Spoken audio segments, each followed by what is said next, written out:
All right. What's up, guys? Dennis here. I'm with Nabil Aziz, and we're going to talk about pricing today. So super grateful to Nabil for showing up and doing this for us today. This is exclusive for Email Kit. I'm not going to share it anywhere else on social media or anything. And you may have noticed I'm always recommending Nabil's stuff. I'm always recommending his content, his newsletter, and now his paid products, because he's one of the few guys I think really knows what he's talking about in this whole industry. So I'm excited for him to be here and drop some gems, because he's actually one of the people I talk to when I have questions about pricing. And I know that's something that we all struggle with, because there's the fear of undercharging and working too much for too little. So anyway, with that out of the way, Nabil, let's if you could introduce yourself for people who aren't familiar with you, let's get that out of the way, and then we can talk about today's topic. All right, thanks, Dennis. Thank you for inviting me. I know we've done a couple of interviews in the past. This is the first one that's exclusive to your community, so I'm hoping to make sure that I deliver something that's valuable and beneficial for everybody. Just to introduce myself, my name is Nabil Aziz. I'm a direct response copywriter. I think Dennis and I started copywriting about the same time. I think maybe he's a little bit more senior to me. In any case, I'm based out of Dubai. I co-own and co-run a boutique copywriting studio with my brother. It's called dropkickcopy.com.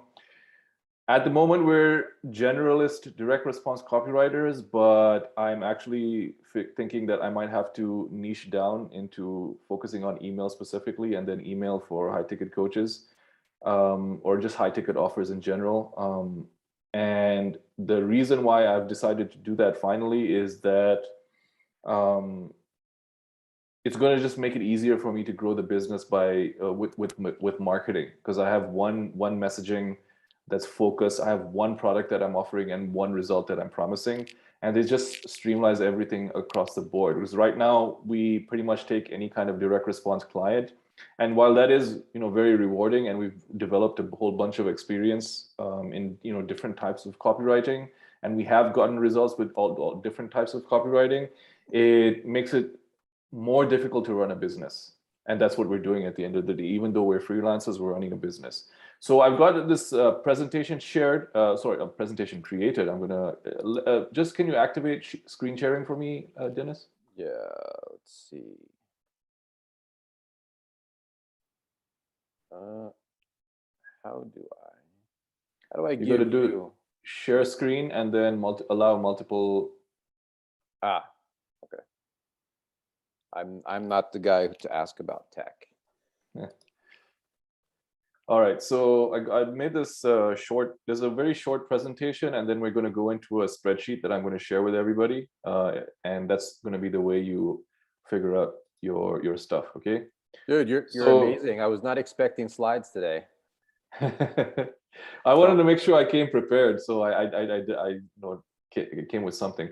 Okay. One of the benefits of you have this product, right? Low ticket magic, low ticket workshop magic or something. No, I think Sarah. that's Sarah and Justin's thing, right? Yeah. So I bought that, and they have the presentation slide template that I used it for the first one, and I've been reusing it the entire time. So it makes it very easy for me to create my slides. Cool. So yeah, so this is the freelancer pricing playbook, and I've started calling my stuff playbooks now, because instead of a course, which is usually a whole bunch of stuff, a playbook is really how to solve one specific problem. So this is what it's going to help you with. So here's what you can expect from this training or this playbook. You're going to know exactly how much to pay yourself to fund your lifestyle. Okay. You'll know exactly how much to charge your clients to pay yourself a salary, cover all of your expenses, and make a profit in your business. Okay. And number 3, most importantly, you're going to stop thinking of yourself as a freelancer and start thinking of yourself as a freelance business owner. Slight nuance there, slightly different, but it makes a big difference in how you conduct your business. And I thought this was going to be live, but it's not live, it's recorded. But as you're watching this course, if you want to take like a screenshot or record a video clip and share it on social media and tag me, please feel free to do so. All right. And After this presentation, we're going to be doing like going through a spreadsheet, and you can find that spreadsheet here, dropkickcopy.com/HRC. Okay. Here's a little bit about me. My name is Nabil Aziz, a full-time copywriter for 3 years. Actually, it's 4 years now. And I'm the co-owner of Dropkick Copy. I have this weird skill stack of copywriting, content marketing, branding, and new media. Last year, so 2021 to 2022, my business grew 40%, and I'm able to pay comfortable salaries to me and my co-owner, which is my brother, actually, my blood brother, who works with me in the business, working with just 5 clients last year. And the reasons why it's so low is because we mostly work on a retainer model, and we generally have long-term clients. We don't like to do project to project. Real quick, if I can jump in, and yes, the members of my group should know this because I've said this many times. Number one, you don't need tons of clients as a freelancer, or even as a mini agency. You don't need dozens and dozens of clients. And then number two, go long term. It's much easier to run your business and grow your business when you work with clients over an extended period of time versus project, chase new client, project, chase new client, because you waste so much time looking for clients, and the majority of your time should be spent on serving your clients. So just want to point that out. And there's one more benefit in that it allows you to get much better results for your clients, because you're in the business for much longer, you're working with them much longer, you develop a much closer relationship, and you're able to, you'll just generally do more work for them, you'll take on more projects, you'll get more results for them, and as you continue to get more results, they'll give you more work, and just in general. And for me, like, I have this one long-term client that I'm working with that's pretty much the only case study that I need, because I started working with them in August 2019. They were doing 30K a month. As soon as I started working with them, they doubled in the first month. So in 30 days, they doubled their business. And then I still work with them now. Now they're doing 300K a month. So 10X. So that growth that we experience together, that is a massive case study. And it's very rare that you'll be able to do a project, a one-off project that grows a business 10X. So yeah, that's another reason to go long-term with your clients.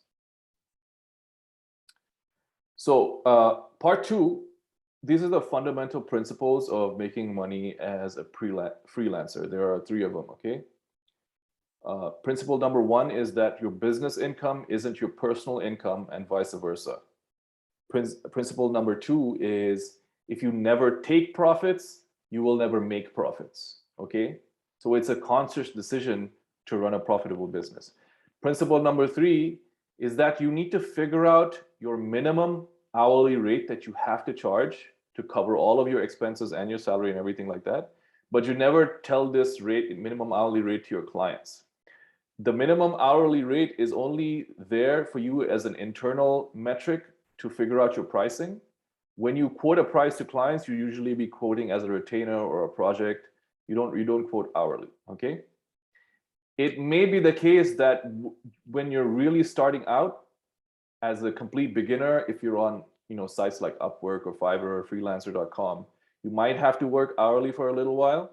But just in general, you don't want to be charging hourly, because really what's happening is you're penalizing yourself as you get more experience, because you're able to do things a lot faster.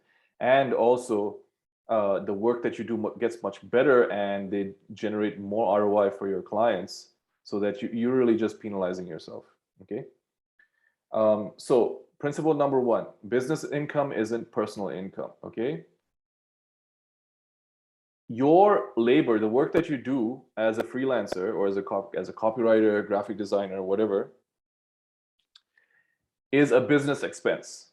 And your business should pay you a salary, okay? You need to separate these 2 things. It's very easy as freelancers, because we're individuals, we're working at home, we probably don't get dressed half of the time. Whenever we go work in a coffee shop somewhere. So it's very easy to confuse the fact that you're running a business and you're a person who is working in that business, okay? Number 1. your business's income should be enough to cover all of its expenses. Okay, that includes your salary, that includes taxes, that includes the profit that you make at the end of the year, that includes software, tech, subscriptions, marketing costs, all that stuff. Okay, don't use your own money to fund your business, and if you do, your business should pay you back. It's a loan to the business. Okay, that's very important. You need to separate your personal income from your business income. Taking profits. If I asked you, everybody in email kit, how much profit does your freelancing business make every year? You probably wouldn't be able to tell me. In fact, I have an accountant, and I'm not exactly sure, and there's a particular reason for that, but I actually don't know how much profit I make. Okay, that's because I need to be applying this principle myself. Okay, you need to decide how much profit you want to make, not market conditions and not your clients. You can do that by taking the profit when the invoice is paid and not at the end of the year. So you don't wait until the end of the year to figure out how much profit you're making. What you can do is, like, for every dollar you make, you set aside a certain percentage as profit, and you don't spend that money. So at the end of the year, and you're going to end up with however much you calculate as profit. Okay, and we're going to figure out a much easier way to do that once we get to the Google Sheet part of this. Figuring out your minimum hourly rate is important because you'll be able to price your services based on data. Okay, the number one reason why you have to figure out your minimum hourly rate is that you are still trading time for money as a freelancer, and technically the only work that you get paid for is your client work. All of the other extra stuff that you do, admin, cold outreach, running ads, taking sales calls, doing your bookkeeping at the end of the month, all of those operational tasks, client relationship management, meeting with clients, that kind of thing, you don't get paid for any of that work. Okay, so you need to factor in the cost of not being able to spend that time doing client work. Okay, to figure out your minimum hourly rate, I've written out this equation in words, but we're going to go over it in the Excel sheet in a bit. You need to divide how much your business needs to make, okay, as a total per month or per year, by the hours that you have available to do client work to get your hourly rate. Okay, if you're working 40-hour weeks, your hourly rate is going to be less than if you work 20-hour weeks. In the sense that if you have 20 hours to devote to client work versus 40 hours. Okay, so that's an important consideration there, and we're going to go over specific examples in a bit. Okay, and your hourly rate, I call it a minimum for a reason. That's the floor. You shouldn't go below that. It's not a ceiling. It's not the maximum that you should charge. Okay, by knowing what the minimum that it is that you can charge, now you're able to much more confidently price your products and services. And you'll be more confident pricing for value, which is generally what happens when we price our services as copywriters, as we get better and as we get better results. Okay, so to recap, you're not a freelancer, you're a freelance business owner. Okay, 2, you need to set aside part of every dollar that you make as profit. And 3, knowing your minimum hourly rate means that you're able to price your services based on data and not by guessing and not by what other people are charging. Okay, this becomes even more valuable when you are a freelancer in a developing country like in Africa or in South Asia or in Eastern Europe, because you have an advantage over other freelancers. You can actually get away with charging less if you do it strategically, because your cost of living is much less than these people like Dennis or people like me, because the cost of living in Dubai is actually quite high. I have to charge my minimum hourly rate is much higher than somebody in Pakistan or India or Nigeria or Ghana or Senegal or Ukraine or Romania or wherever. Okay, and what that means is you'll be able to one, get your foot in the door faster, especially when you're new, And two, because your minimum hourly rate is so low, when you get to charging for value, the gross margin that you're making is so much higher compared to somebody like me or somebody who's living in America. All right, so that's why knowing the minimum hourly rate is important. And now we're going to move over to the Google sheet. All right, so how much should you pay yourself? I'm going to share this sheet here, and then if you want the copy of the sheet, it's right here, dropkickcopy.com/HRC. Okay, and then we'll make sure to drop the link in the notes of this training. Let me zoom in real quick. All right. So this is the hourly rate calculator that I made. I just put it together randomly. It's not perfect, but it gets you 80% of the way there, or maybe even 90% of the way there. Okay. So here's how to use the hourly rate calculator, right? So number one, first, you need to figure out all of your expenses. All right. And then you need to factor in things like insurance, things like savings, things like investments, and things like personal income tax, if you have to pay that. All right. That's number one. So you need to figure out your minimum salary. Okay. Then you do your business expenses and figure out and factor in all of the expenses related to your business to find the minimum income. That includes your business taxes. That includes how much profit you want to make. Okay. We're counting it as an expense because we want to engineer the cash flow such that every dollar we make, some percentage of that is there for profit. Okay. Then we do the hourly rate calculator. Okay. I've only added a few line items in this sheet. You might need to add more based on what your particular requirements are. All right. For example, I've got 13 line items. Maybe you might have 15 or 16 or 20, depending on what particular expenses you want to include here, but you want to include everything. You can also add a sheet. For example, let's say you want just one number to track all of your subscriptions. You add a sheet, like you can add a sheet like this, and then you'll track, for example, ConvertKit, or let's say BirdSend, because Dennis uses BirdSend. Okay, BirdSend, your Calendly, blah, blah, blah. Add up all of the software subscriptions, and then you have one number for your subscriptions that you can put in somewhere here.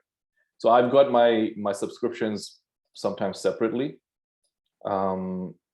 So what I would do is I would consolidate them all into one number so that it's the sheet is much more tidy. Okay. So that's how you just a quick overview of how you're going to use it. Okay. So after you've figured out how much you need to pay yourself and how much your business needs to make, okay, then you need to figure out what your minimum hourly rate is. Okay, and we're going to go over that in a second. To price your retainer and project work, okay, it's just very simple. Let's say you have a project that you think is going to take you 20 hours to complete. It's minimum hourly rate times the hours required to complete, or 20 hours, and you get the value of the invoice. That's the minimum you've got to charge. Okay, you can't go below that number. You can go higher if you want to, but you can't go below. All right. The client doesn't need to know anything about your minimum hourly rate or the hours required to complete the project. You just give them the final price. Okay. It doesn't matter if it takes you an hour to complete it or 20 hours to complete it. All they see is the final price. So here's two examples. Let's say I'm doing 30 emails a month. Let's say that I have a daily email retainer and I'm doing 30 emails a month. I factor in 1 hour per email. Okay, even if it takes 15 minutes to write the email, sometimes you're thinking about it. Maybe you've got research to do. Maybe you've got to get ideas together. So I factor in 1 hour per email at a minimum hourly rate of 100. So 30 emails times 100 is $3,000 per month. Okay, that's all the client sees. He doesn't see these two things.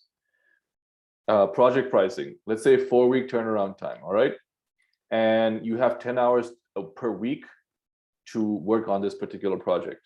10 hours per week at a minimum hourly rate of 200. So 10 times 4 times 200 is an $8,000 project fee. All right, very simple, very straightforward. Okay, so now let's go and take a look at these different sheets. All right, so personal expenses, include everything. You want to set aside some money every month to to engage in entertainment. You want to watch movies, you want to go out to dinner with friends. Set aside a portion of your salary for that. Make sure you include medical insurance. If you have kids and they have you've got to pay for their school, make sure you include that. All right, larger purchases like a television or a computer or like a car, right? Say you buy a car and you use that car for let's say 10 years. Okay, you have to divide that cost of the car across 10 years and include that into the salary. Okay, say I buy a car that's 60 grand. Okay, and I'm going to use that car for 10 years. So technically I'm paying 6 grand a year to own that car.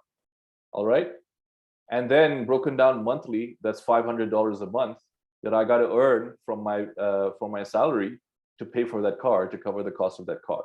All right, same thing with fuel, clothing. You want to set aside money for an emergency fund, miscellaneous random things that you can't think of. You have your basic fixed costs: rent, groceries, clothing, fuel.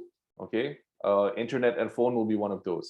Okay, sometimes let's say if you work from home, maybe you can charge the internet and phone to your business because it's a business expense. Same thing with the computer if you use your computer for work at home. Okay, and then this is something that everybody will ignore.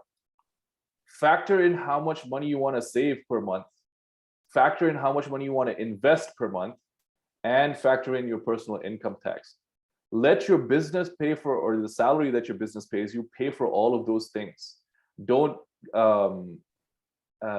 be stuck at the end of the year having to pay income tax and you've spent all your money and you're trying to figure out how you're going to pay your tax bill. Okay, because this might happen, and especially if you live in America or places where you have to pay personal income tax, right? So you factor all of these costs in. All right, and then you can do them either monthly or yearly. Okay, and the reason why I have both columns is because some purchases you don't make them monthly. Like you buy a TV, you might buy a TV once every 2 years or 3 years, or a computer, you might buy a computer once every 5 years. So you need to amortize the cost of that larger purchase over the life cycle of its use, right? So that's why I've got the yearly column here. Otherwise, you can just do monthly, right? So anyway, you add every single thing. Okay, let's say maybe there's nothing here for a holiday. Maybe I can add a holiday in here. Okay, holidays, right? You can add that. Whatever you want to add it. Okay, and it should cover everything that you want to do with your life. Maybe there are some things that you might forget to add. That's why this miscellaneous column is here. You forget some line items, so that at least you have some portion of your salary set aside to cover those unexpected things. All right, so we add all of this up, including the income tax, including the savings, including the investments, and we have to make $38,000 a year, right? Which makes it a monthly salary of $3,168. So now I know the salary my business has to pay me. That's the minimum. Okay, now we go to the business expenses. All right, same process, except now you're doing it for your business rather than for yourself. Salary is number one. Okay, then you include all of your work tools: smartphone, laptop, phone, internet. You include all of your marketing costs, domain, web hosting, business cards, software that you use. You add any labor that you have to purchase, like subcontractors. Say you have a virtual assistant, you have a graphic designer, maybe you have a video editor to edit videos for you. Add all of that, include all of that. Say you purchase a lot of online courses to improve your skills. That's also a business expense. you can add it there. Same thing with books. And then if you look at the type, okay, this is a category of purchase. You could technically make a sheet for work tools, make a sheet for marketing, make a sheet for subcontractors, education, admin, and then just in each of these line items only include the category, so that it's nice and neat and it's less line items for you to see on the sheet. Okay, add them all up, and then you come up with a number that your business needs to make every year and every month. Okay, so for this particular business, the way I've calculated it, it needs to make $8,918. Okay, but this isn't like a break even or a loss, because we've included profits, okay, and we've included taxes, right? And you set how much profit you want to make. You can choose, okay, I want to operate this business at 25% profit, or I want to operate this business at 15% profit, or I want to operate this business at 50% profit. You can get to choose. And the only thing that's going to change is how much your minimum income has to be to support that level of profit. And you'll adjust your hourly rate accordingly and the price that you charge your prospects. Okay, so I have set a profit rate of 25% here. And accordingly, I've set a tax rate of 20% here. It will change depending on where you live and what the tax rate is and what makes sense for your business. All right. So this business, with the expenses that it has, the salaries that it has to pay, the subcontractors it has to pay, and the profit it has to make, it has to generate, it needs to make $8,918 per month. That's the minimum income that it has to make, or revenue it has to generate. Okay. And then next we go to the billable hours. Okay. Let's say you work 8 hours a day, 5 days a week. That's a 40-hour work week. Okay. And 50% of the time you spend doing marketing, sales, admin. All right. That means you only have 4 hours a day to do client work. And client work is what you can, the only thing that you can charge people for. All right. This concept is probably the most important concept of this entire training: billable hours. Okay.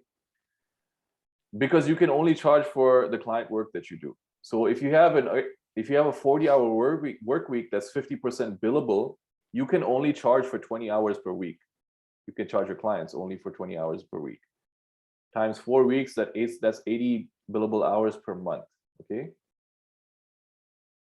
And if you want to go on a vacation, okay, and I know this might seem weird because we're freelancers, but you can absolutely get paid leave as a freelancer. All you have to do is factor in the vacation when you set your hourly rate. Okay.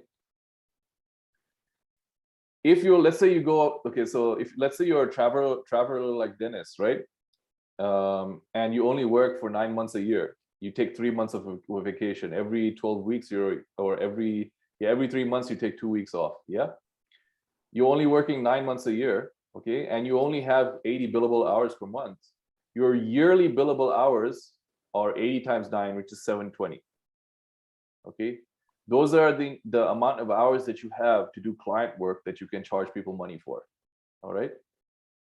Your minimum yearly income is $107,000 from the business expense sheet.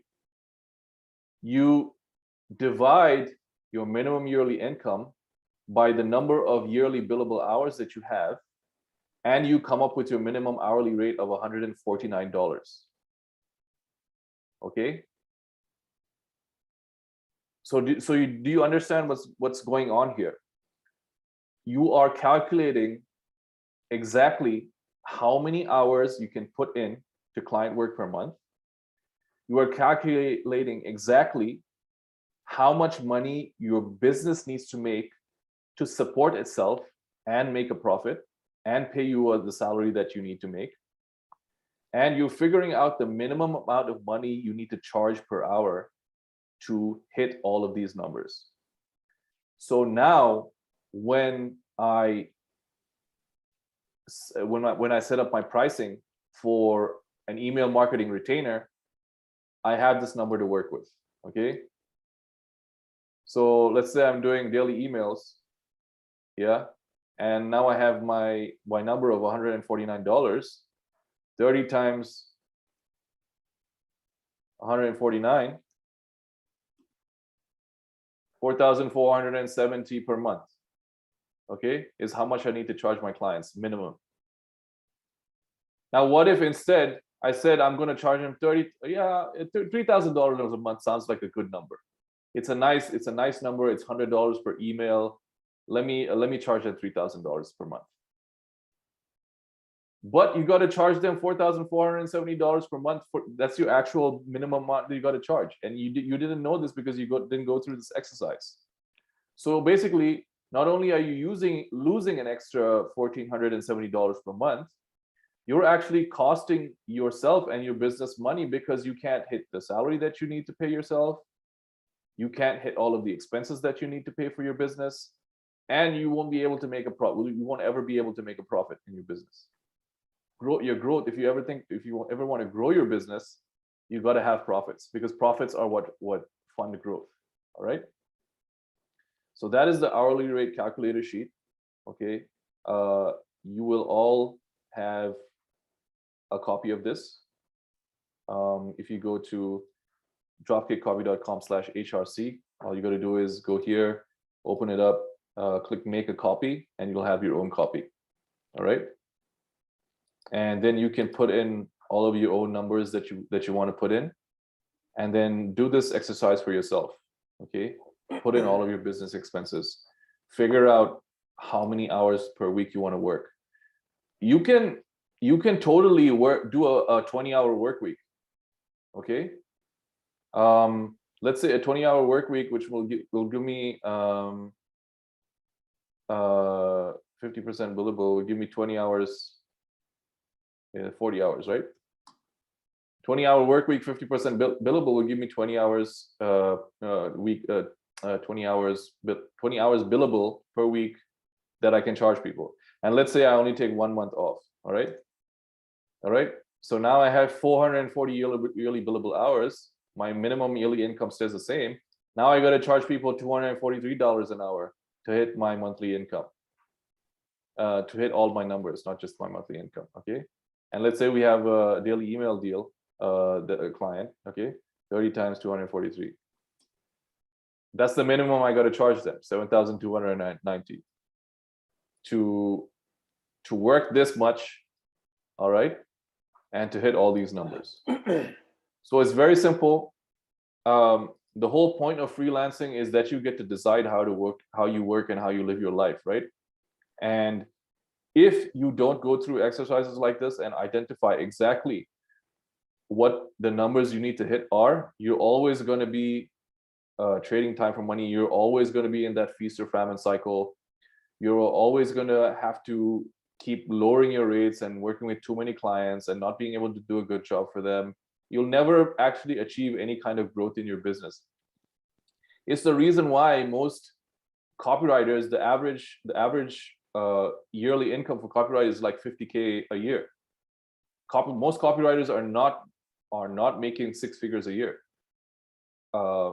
It's rare. I would say that's the top maybe 10% of copywriters. And all the 7-figure copywriters, maybe the top 1% or top 0.5% of copywriters. It's difficult to make money as a copywriter because you're trading time for money. You got to figure out other ways for leverage. However, when you go through this exercise, you will have a much easier time of generating cash flow, of figuring out how much you need to charge, of just running your business in general. So that's it. That's the freelancer pricing playbook. This is super, super valuable. I'm definitely going to play with this spreadsheet this weekend. And I've got my own spreadsheet with a bunch of tabs. It's more detailed, but it doesn't include some of the things you talked about today. And I can't emphasize it enough how important it is to know your numbers. And everyone has to go through these exercises. I know that sometimes it can, for some people, it's not fun. It's not fun to think about this stuff, especially if you're just starting out, if you're not making that much and you're like, well, this is just, I'm not there yet. But this is a necessary exercise to go through. Also, I think in the last section you talked about hourly rate of like $243, and I think that might make some heads explode because you're like, $243 an hour, that's a lot of money to charge, right? Because you might be thinking about making $17 an hour at Costco or something else that's a lot lower. But again, you need to think about the value that you're creating, because you might be charging $275 an hour or whatever, but you can make your clients much, much more through your work. You know, you got clients making freaking $500,000 a month, $1 million a month. So for you to charge $200, $300, $500 an hour is nothing, as long as they're getting a good return on that. So I just want to point that out, because I know people can see those kinds of numbers and think that that is like really high, but you need to think about it in terms of value. Yeah. And also, when you say $243 an hour is high, like the response should be like, you know, compared to what? That $243 an hour, it came from data based on how we set the numbers up. Now, you know, maybe you're not going to work a 20-hour work week, you know, maybe you are going to, maybe you're not going to, maybe you're never going to take a vacation. In that case, you'll have more hours to work with. Yeah. And so your effective hourly rate goes down. But for the business that we design, and remember, as a freelancer, you get to design the type of business that you run and the type of life that you live. So you can absolutely design a business where you only work 9 months out of the year and you take a two-week vacation every 3 months. You can absolutely do that. All you have to do is factor in and work that time off into your pricing, okay? Because it's all based on numbers. It's just math at the end of the day. Even the idea of taking a profit in your business, it's just math. You can set it at the beginning, and now it just adjusts your minimum hourly rate number, and there you have it. Yeah. Yeah, and then one other point. I'm glad you talked about billable hours today. I might do a separate like training video on this, because I was thinking about it this week, and you need to think about, I think of it as like time slots, right? How many slots do we have available per week or per month? Because I didn't start freelancing to work 40-hour weeks. I wanted to work less than that. I used to do 40+ hour weeks when I was in an office job. And when I worked in other types of jobs. So personally, I believe that most people only have about 3 to 4 good hours in them every day. So if you do a 4-hour workday, right, which is what I kind of aim for, 4-hour workday, and let's say you do 6 days a week, Monday through Saturday, and then Sunday's your off day, right? So 4 hours a day times 6 days a week, that's 24 hours. But again, you're not charging for all 24 hours because you're not working with clients for 24 hours a week, right? You might only work with clients for half that time. So that means you have 12 billable hours per week. And when you think about that, for you to hit your income goals, because I think most people in this group are not aiming to make a low income, right? Everybody wants to do 6 figures and beyond. So for you to make that kind of money in 12 billable hours a week, I'd have to do the math, but I'm guessing you probably have to be charging, I'm guessing that your internal rate has to be something like $400 or $500 an hour, okay? And by doing that math,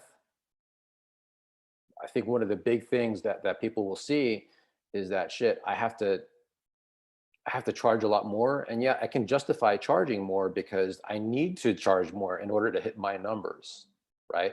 Otherwise, you're just never going to get there.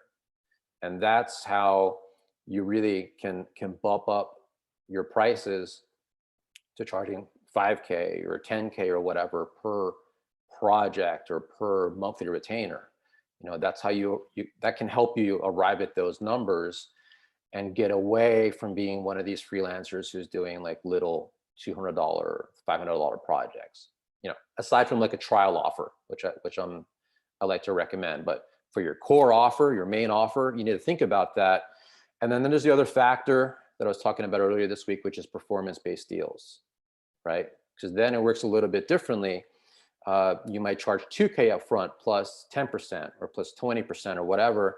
You need to think about that. You know, how is that going to affect your hourly rate? What if you don't get that performance bonus? How does that change things? So yeah, all of this is really important stuff to think about. So appreciate you sharing this with us. I don't know if you have anything else to add. We wanted to mention real quick, Nabil has a new workshop that just came out, what was it, 1 or 2 months ago? It's Profitable AF Emails.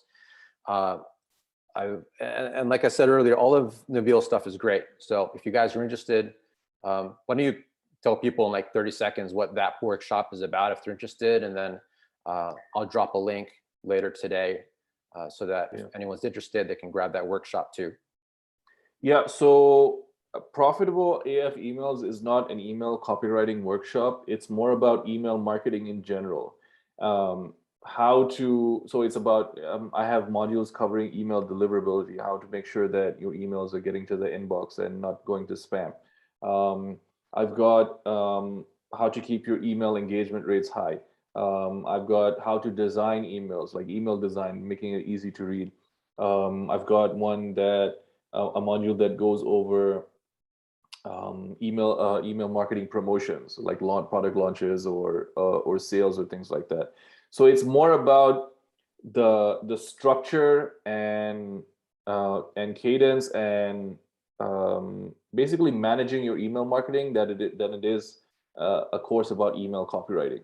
I do talk a little bit about copywriting in the workshop, but it's not, I don't go deep into advanced copywriting stuff.